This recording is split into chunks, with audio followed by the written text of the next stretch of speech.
शुभेंदु अधिकारी ने पिछले दिनों कहा कि कैसे बंगाल में गौहत्या नहीं होगी। अब हालात ये हैं कि लोग अपनी गाय बेचने जा रहे हैं लेकिन कोई खरीद नहीं रहा है।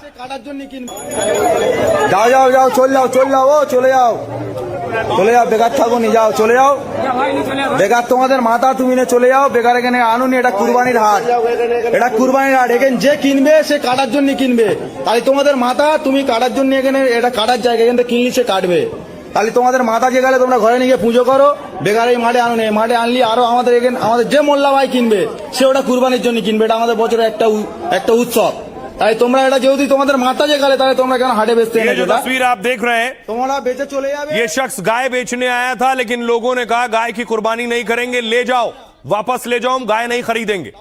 इस बीच देखिए जरा हुमायूं कबीर अड़ गए, वो कह रहे हैं वो तो गाय की कुर्बानी करेंगे और उकसाने वाले बयान दे रहे हैं। भी होगी, कुर्बानी होगी, गाय की भी कुर्बानी होगी, बकरी भी कुर्बानी होगी, ऊँट भी होगी, दुम्बा भी होगी, सारे पशु जो है वो कुर्बानी का जायज है, वो कुर्बानी होगी, कोई रुक सकता नहीं, वो कुर्बानी का जायज है, वो कुर्बानी होगी, कोई रुक सकता नहीं, कुर्बानी होगी, गाय की भी कुर्बानी होगी, बकरी भी कुर्बानी होगी, ऊँट भी होगी, दुम्बा भी होगी। हुमायूं कबीर कह रहे हैं गाय की भी कुर्बानी होगी, लेकिन पिछले दिनों अरशद मदनी ने खास तौर पर मना किया था और कहा था इसे राष्ट्रीय पशु घोषित करो।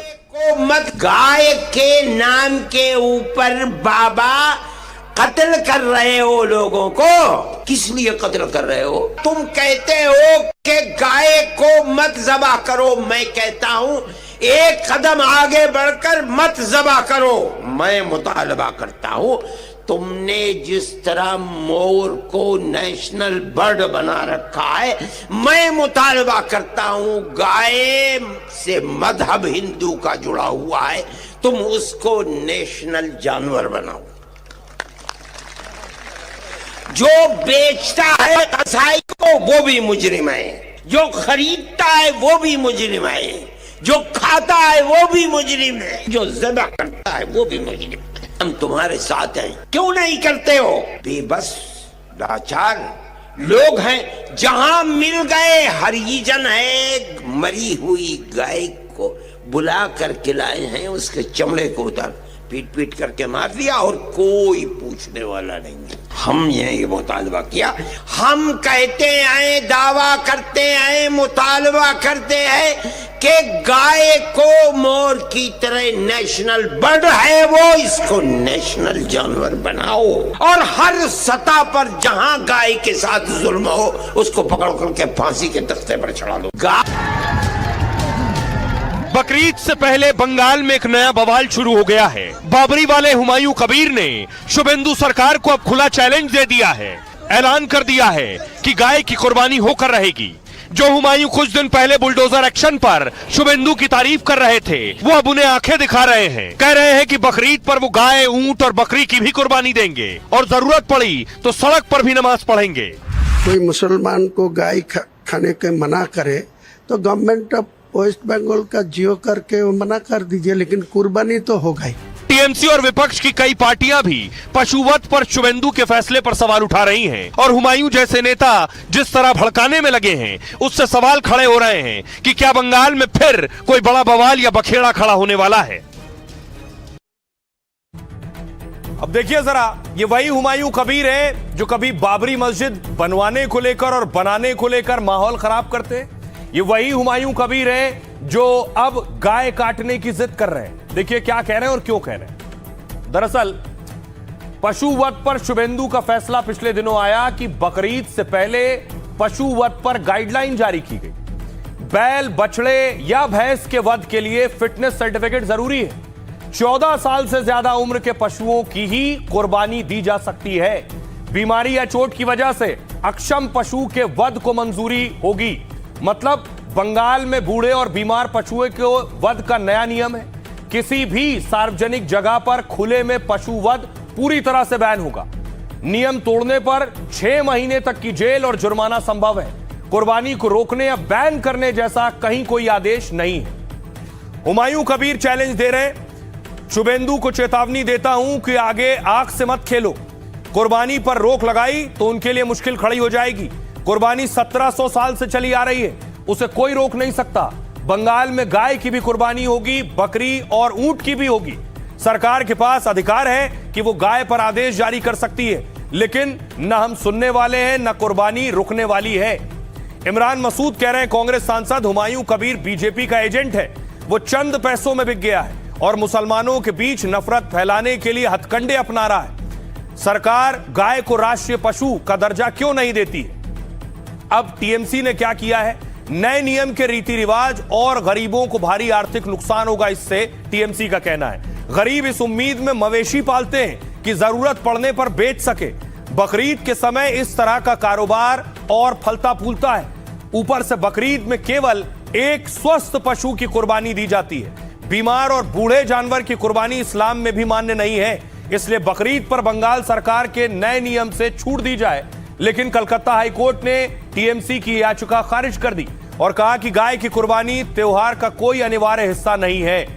अब सुनिए जरा, कुर्बानी पर जो बवाल मचा है, हंगामा मचा है, क्या कह रहे हैं सियासतदान।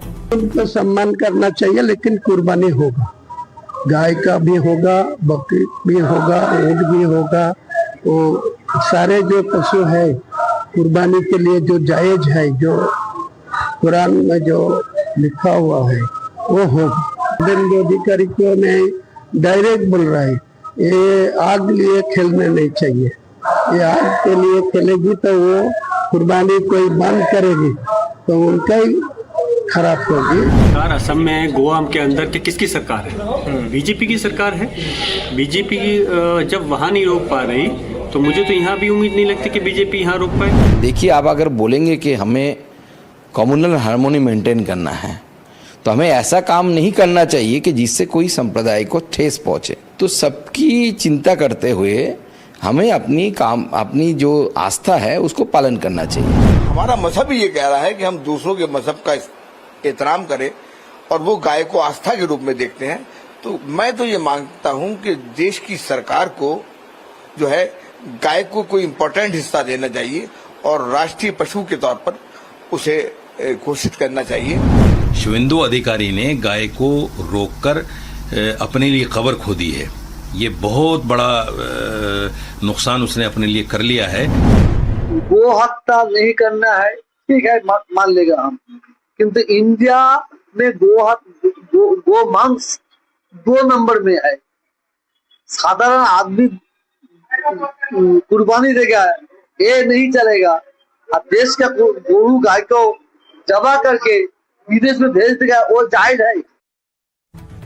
तो एक बवाल कुर्बानी को लेकर अगर आप देखेंगे, आजकल सबसे ज्यादा बंगाल सुर्खियों में है। नई सरकार बनने के बाद नए नए फैसले आ रहे हैं। अब अगला फैसला जो ऑर्डर है वो घुसपैठियों को लेकर है। आपको बताऊं, बंगाल में अब शुभेंदु की तैयारी है कि घुसपैठियों का बैग पैक करके उन्हें वापस बांग्लादेश भेजा जाए और जो बंगाल में मौजूद है बांग्लादेशी जिनके ऊपर सीए लागू होना है, तो सीए कानून भी बंगाल में लागू होने जा रहा है और घुसपैठियों को वापस भेजने की तैयारी है। देखिए जरा, दरअसल कहां से बांग्लादेशी घुसपैठ होती है, सबसे पहले मैं आपको बताऊं, ये भारत का नक्शा है, ये आप देख रहे हैं बांग्लादेश, और बंद होगा घुसपैठ का रूट। सबसे पहले देखिए घुसपैठ, ये बांग्लादेश आप देख रहे हैं हरा, और ये जो बॉर्डर देख रहे हैं ये उत्तर 24 परगना है। उत्तर 24 परगना से घुसपैठ होती है। एक दूसरा देखिए जरा, ये नादिया देख रहे हैं, उसके ऊपर 24 परगना के ऊपर नादिया, यहां घुसपैठ होती है। मुर्शिदाबाद जहां से हुमायूं कबीर है, ये घुसपैठ वाले इलाके हैं। मालदा ऊपर आप देख रहे हैं, बांग्लादेश से घुसपैठ यहां से होती है। और ऊपर आइए, दिनाजपुर आप देख रहे हैं, यहां से बांग्लादेशी घुस आते हैं। और ऊपर जलपाईगुड़ी, नॉर्थ बंगाल का हिस्सा जो है, और दार्जिलिंग में, ये वो जिले हैं जहां से घुसपैठ होती। उत्तर 24 परगना, नादिया, मुर्शिदाबाद, दिनाजपुर, मालदा, जलपाईगुड़ी और दार्जिलिंग। इसलिए अब देखिए क्या कर रहे हैं अब शुभेंदु अधिकारी।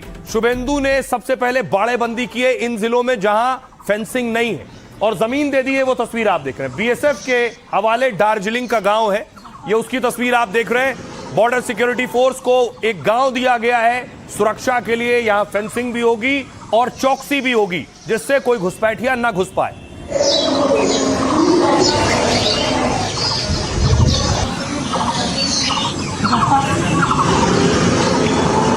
मैंने आपको बताया था दार्जिलिंग से घुसपैठ होती है, मुर्शिदाबाद से होती है। ये मुर्शिदाबाद की तस्वीर है। बांग्लादेश बॉर्डर पर बाड़ेबंदी हो रही है, मुर्शिदाबाद में भी दावा है जमीन दी गई है, जिसके बाद नपाई झुकाई हो रही है और फिर बीएसएफ के हवाले ये हिस्सा। अब यहां बीएसएफ सिक्योरिटी बढ़ाकर और निगरानी रखेगी। और आरोप लगता है अब तक ममता बनर्जी सरकार से जमीन मांगी जा रही थी, लेकिन सरकार ने दी नहीं। अब मैं आपको बताऊं कि 3D फॉर्मूला क्या है शुभेंदु अधिकारी का, जिसके तहत बांग्लादेशियों पर कार्रवाई होने वाली है, सबकी वापसी होगी। शुभेंदु ने घुसपैठियों के खिलाफ 3D प्लान का ऐलान किया है। पहला डी क्या है? डिटेक्ट, यानी संदिग्ध घुसपैठियों की पहचान करना। दूसरा डी है डिलीट, यानी सरकारी रिकॉर्ड और दस्तावेजों से नाम हटाना। और तीसरा डी है डिपोर्ट, यानी हिरासत में लेकर घुसपैठियों को देश से बाहर करना। शुभेंदु ने बीएसएफ अधिकारियों के साथ बैठक के बाद साफ कह दिया है, बंगाल पुलिस संदिग्ध घुसपैठियों को पकड़कर सीधे बीएसएफ को सौंप देगी।